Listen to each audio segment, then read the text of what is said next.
Hello, everyone. This is Coach Vanda Martin here. Welcome to another episode of Ask Coach V. So excited to be here. Hello, Coach Ivon.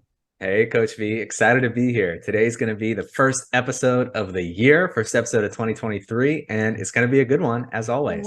Wonderful, wonderful. Yes, let's get started. New year and more content for you, more information and education for you. So I'm ready. Tell us how this works. So if someone hasn't been here before, they know how it goes. Yeah, absolutely. So for those of you that need a reminder, it's been a little bit since our last episode.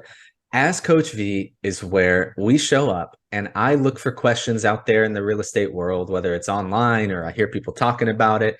And I take those questions that actual live real world real estate agents are asking, and I present them to our very own Coach V here.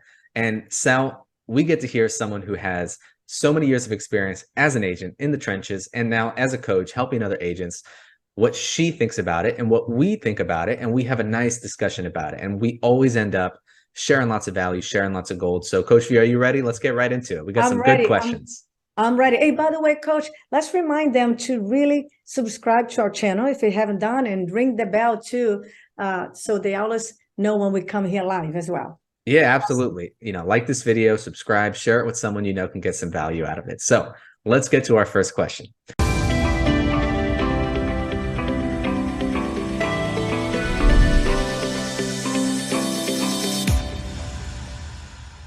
I saw this one in a real estate agent group on Facebook. And the question is, would you continue to follow up with a hot lead that was engaging, but then stopped and ghosted you? Is that a hint to take a hike, or do you wait till they tell you to F off? I know that follow-up is essential, but I don't want to work with someone who doesn't seem to want to work with me. So that's the question, Coach V. So this agent is talking to someone, they seem interested, and then they get silence and they're thinking, what do I do now? Do I keep trying to talk to this person? I love it. I love the question, Coach. First of all, very important points here. Hot lead, right? Hot lead. Second, do I continue to follow up? So first of all, any hot lead that you have, right away, follow up, speak to the lead, and of course, write this down, fanatical follow-up, fanatical follow-up. So the answer is yes. Now, people sometimes ghost you because maybe they got busy, they got sick, they went out of town. So there's so many reasons, or maybe their motivation changed a little bit. Now they're not hot, they're warm. So you never stop following up. Isn't it true, Coach? Yeah, exactly. And one of the things that I thought as I read this was, I wonder what makes her say this is a hot lead. I mean, is it a hot lead? How does she know? Did she ask them, how motivated are they? What's their timing? What's their situation? How important is it for them? Because maybe it's just someone that they were talking to and she's saying, oh, that's a hot lead. So there's even that aspect of it too, right? All right. I love it. And you know what? That's such a great point. Let me add to this. Many times real estate agents call, I say, do you have a hot leads? How many hot leads you have? They said, I have 5 active. They confuse active leads with hot leads. Look, you can have someone active looking with you, but not motivated. What makes them hot? The level of hotness, the level of hotness, hot, warm, or cold, is motivation, and then timing, right? So yeah, you're right. How do you know if it's a hot lead? Hopefully you did pre-qualify deeply and well, and you know a hot lead. Let me give an example how important it is. One of my great clients text me and say, hey, Coach, can I talk to you? And my one-on-one, I said, sure, I'll call you right back. And he said, look, I was working with this great buyer, $10 million buyer. Everything was working well. I connected with her. I had a great rapport. Everything was going really well. And then she disappeared. I sent an email, I text her, and I call, and I don't know what happened. And then you know what I did? I said, I know exactly what you're going to do. So I gave her the strategy through text with the right script, and then he did. Guess what? The person who had ghosted him responded.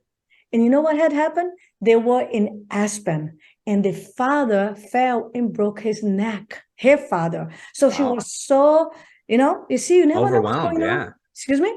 She was overwhelmed with She everything. was She's not going to worry overwhelmed. about responding to the realtor. Yeah, forget about for now. Let's put it. They're buying the house and hold. So she's overwhelmed. She's preoccupied. She worried about her dad, dealing with the emergency. The last thing she was thinking about it was our transaction. So my client was so excited that she returned the call with the strategy that I taught him what to say, and he was able to reconnect. And now is in process of doing again. So don't you worry. You don't know what's going on in people's life. Don't make it about you. Just keep doing your fanatic follow-up, and keep calling, texting, and email. Sounds good? Sounds like a good answer, Coach? Sounds like a good answer. And I think it really, it's something that we need to double down on it and clarify, which is, hey, look, if you have a lead, at that point, they're in your CRM, they're in your database.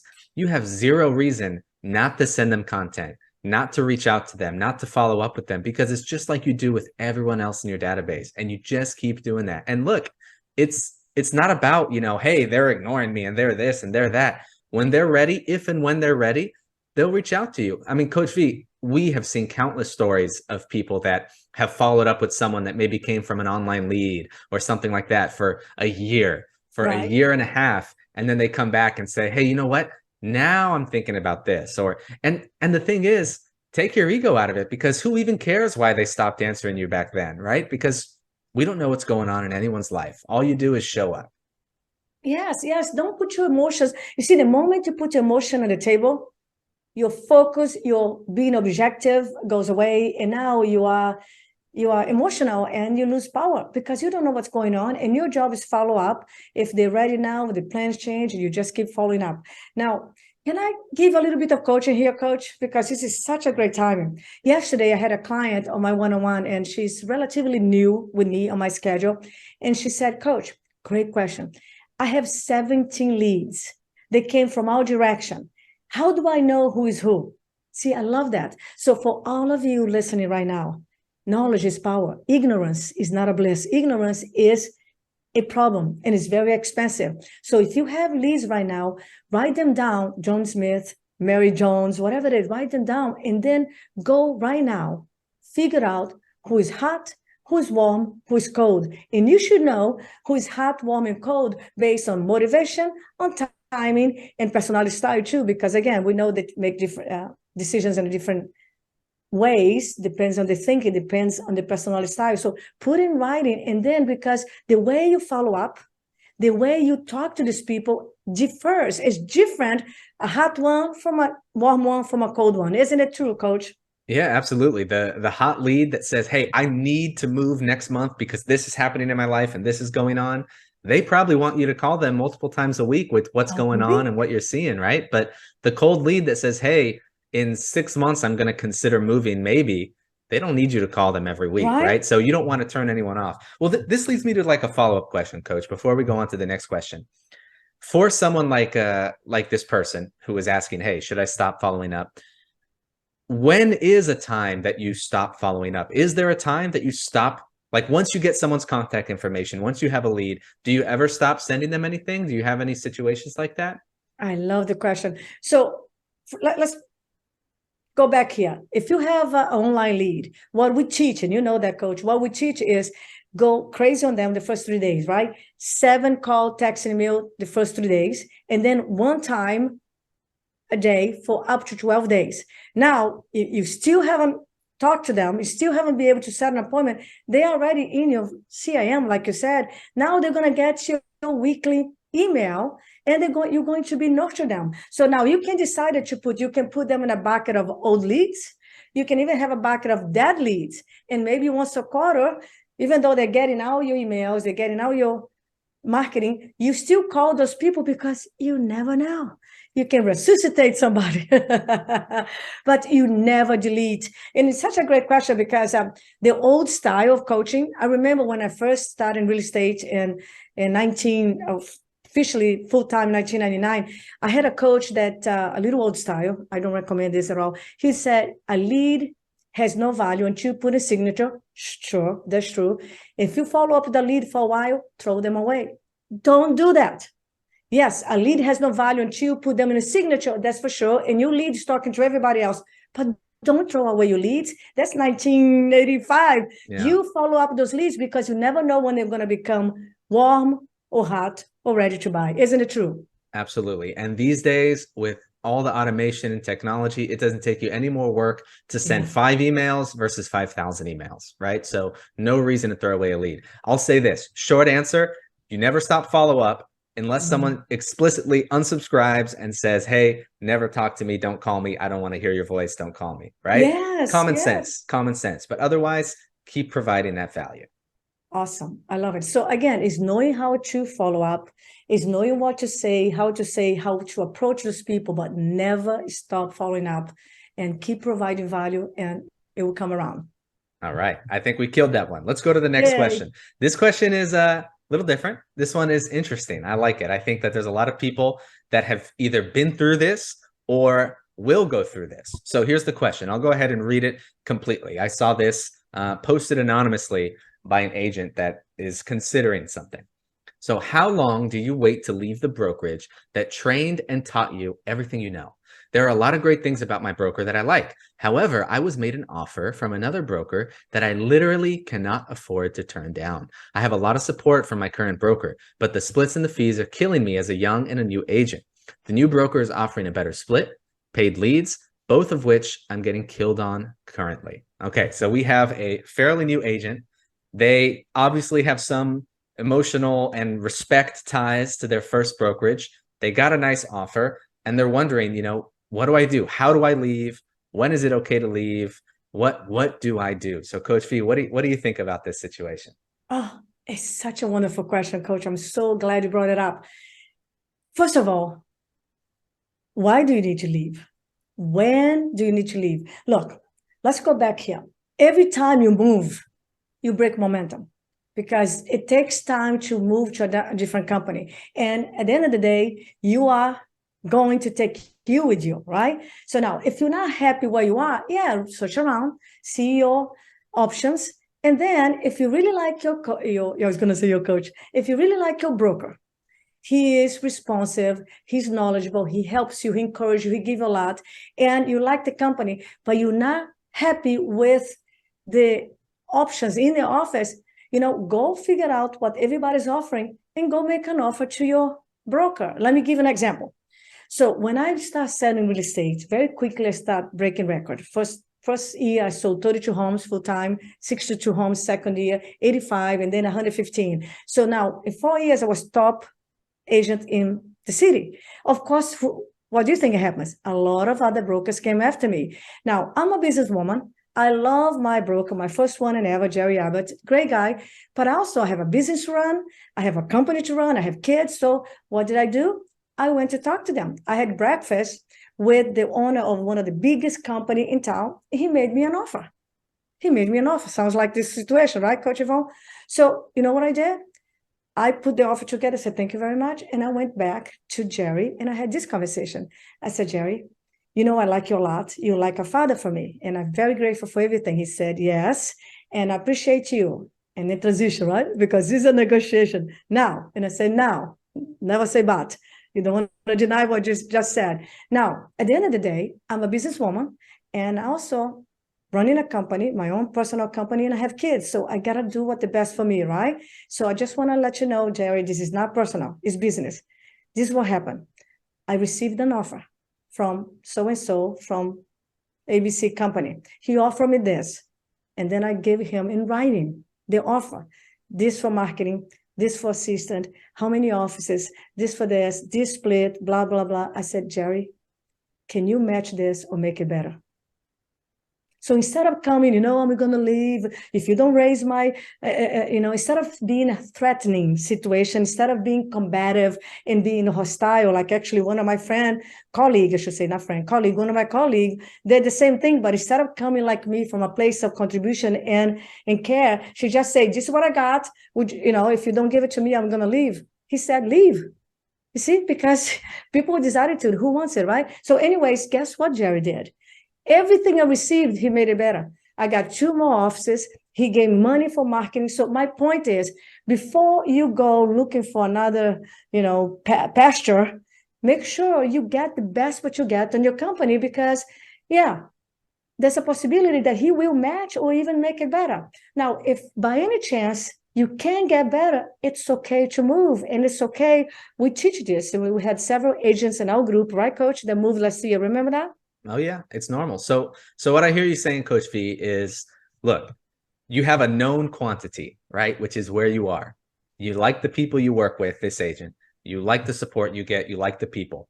So give them a chance to see where you're coming from and negotiate with you and play ball with you, right? Because you have an offer and you have a current situation. If that offer makes a lot of sense for you, that offer, like this person said, is something they can't afford to pass up because it's too good. Hey, before you just take that offer, go talk to your person that you respect, the person that taught you. And if they're really that type of person and they value you, they're going to tell you, honestly, they're going to say, hey, look, we can't afford to do that. And then you're going to make that business decision that's saying, hey, okay, I understand. That makes more sense for me. Or you never know. They might say, you know what, for you, we're going to make that happen. So I think what happens, Coach V, is people get a little emotional about this and they feel like, oh, I owe them this, or I'm going to hurt them here, or, you know, what's the best way to do this where I don't want to be mean, or I feel indebted to this person. So let's just remember, everyone, take a step back. Let's look at the numbers. Let's look at what makes sense. Let's look at what you have here, what you're going to have there, and let's be open about it and let's start a discussion about it. Exactly. And in my case, thank you, Coach. That's awesome. In my case, he made even better. He made sweeter, right? Now, Isaac, this is a business decision. All of you guys have to really start thinking long terms and in business with business maturity. This is not a personal thing, even though you like them. And that's why I established in a frame like this. Jerry, I love you. You're a great guy. I'm very grateful for you, but this is a business decision. This is what's going on. Can you help me? What can you do? And if he said, no, I cannot even match, I would say, you know, I appreciate you forever. Now I have to make the hard decision and be the businesswoman that I am to be. So I'm going to move. See, you have to do that. And then you set everything in place. So before you make the final decision, make sure you do your homework. And I hear a little bit of coaching. You know, you interview 3 companies, you interview the brokers, you call the agents, and you ask them, hey, what do you love about your company? What do you hate about your company? Do your homework. Because, darlings, you know what happened, Coach? That's also another reason people get like this. People get bored because they're not growing, not because of the company. They stop growing themselves. So the production has stagnated.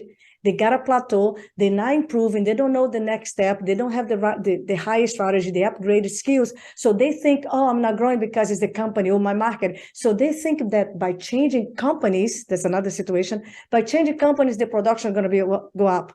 Sometimes it does because people get energized and a little more motivated and they do a little more work. But darlings, wherever you go, you're going to bring yourself with you. So make sure you have a company with great reputation, a lot of credibility, a lot of support, encouragement. You have a broker that is there when you need for the contractual things, and make sure they provide a great marketing. Now, coaching, find your coach for you, because your broker never is going to give you a level coach like we give it to you. And to be in a place that you have energy. I believe the best company is the best company in town, because you always play better with a better team. That's how I believe. I want to be with the best in the world, because they help me to elevate myself. Makes sense, Coach? Makes sense. So for anyone out there in a situation like this, a similar situation, the short answer is, hey, look at all the business aspects of it. Look at the numbers of it. Look at where you are and what you're getting. Look at what you're missing, what you want to get, what they're offering. And if you really like the people and the energy where you are right now, give them a chance to negotiate, give them a chance to match it, but ultimately make the smart business decision that makes sense for you. And whatever you do, decide quickly, commit fully to your decision, and get back on track making, you know, deals happen and selling homes, because you don't want to let this be something that keeps you flip-flopping back and forth and you're not doing business. Right. I love that. Hey, Coach, now very quickly, you see, my case, I stayed. It was the #1 company in town, called Bank. I stayed, and it was beneficial to me. Now, listen what happened to Luisita. Remember Luisita last year?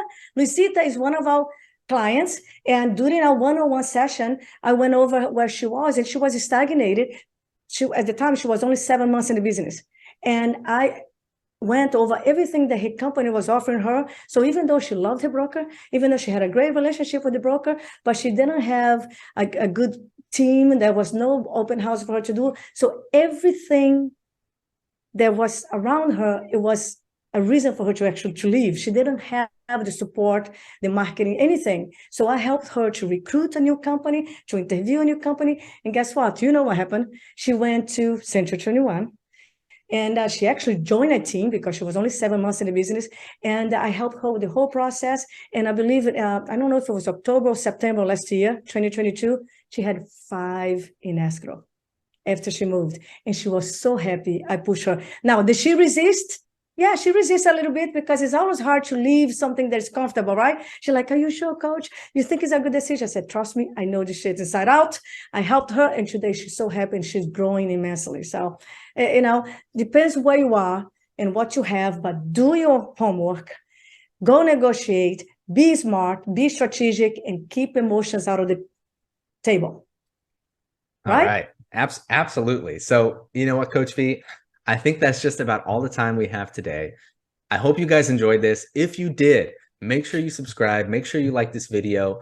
Comment on it. What are some of the questions you have? What are some of the topics you want us to talk about so we can look for stuff around that? And make sure you share this with someone that you think could benefit from it, right? Because we talk about all sorts of great stuff, right, Coach? Yes. So stay strong. Keep following the plan, and show up here with us because we're going to give you so much value and so much strategies here in 2023 and throughout the year. So thank you, Coach Ivon. You rock. So good to do this with you. Yeah, it's awesome. So thanks.